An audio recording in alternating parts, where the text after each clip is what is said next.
கண்ணியமான உலமா பெருமக்களே, தாய்மார்களே, சகோதர சகோதரிகளே, எனது இனிய சலாம். அஸ்ஸலாமு அலைக்கும் வரஹ்மத்துல்லாஹி வபரகாத்துஹு. ரகீஸ் முகமது ரிஹாம் ஆகிய நான் மின்ஹாஜ் குர்ஆன் ஹிஃபுல் பார்ட் டைம் மദ്രஸாவில் 2ஆம் வகுப்பில் கல்வி கற்கும் மாணவன்.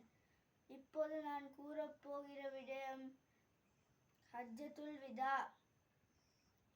நல்லடியார்களே, அல்லாஹ்வின் தூதர் நபி ஸல்லல்லாஹு அலைஹி வஸல்லம் அவர்கள் ஹிஜ்ரி 10ஆம் ஆண்டு இறுதி ஹஜ்ஜில் அரஃபா பெருவழியில் ஆற்றிய உரையே ஹஜ்ஜத்துல் விதா எனப்படும் இறுதி பேருரையாகும். மக்களே, மிக கவனமாக கேளுங்கள். ஏனென்றால் இந்த ஆண்டுக்கு பிறகு உங்களை நான் சந்திப்பேனோ என்று எனக்கு தெரியாது. எனக்கு பிறகு வேறொரு நபியும் இல்லை, உங்களுக்கு பிறகு வேறொரு சமுதாயமும் இல்லை. உங்களை படைத்து பாதுகாப்பவனான அல்லாஹ்வையே வணங்குங்கள். உங்களுக்கு விதிக்கப்பட்ட ஐவேளை தொழுகையை நிறைவேற்றுங்கள். ரமலான் மாதத்தில் நோன்பு வையுங்கள். மனமு வந்து ஜக்காத் கொடுங்கள். அல்லாஹ்வின் இல்லத்தை ஹஜ் செய்யுங்கள். பிறப்பால் உயர்வு தாழ்வு காட்டாதீர்கள். தலைவர்களுக்கு கட்டுப்படுங்கள்.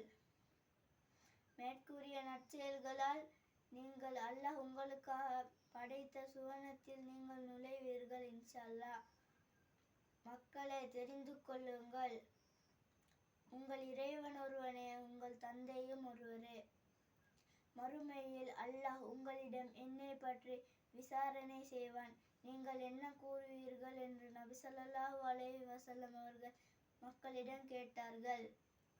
நீங்கள் எடுத்துரைத்தீர்கள், எங்களுக்கு நன்மையை ஏன் நாடினீர்கள் என்று சாட்சி கூறுவோம் என்றார்கள்.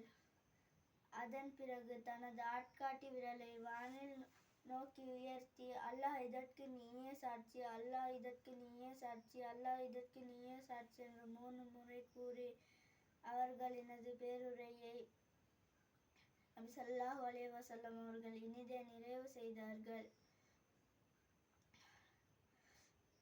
நாயகம் காட்டிய வழியை நாமும் பின்பற்றுவோம். வஸ்ஸலாம்.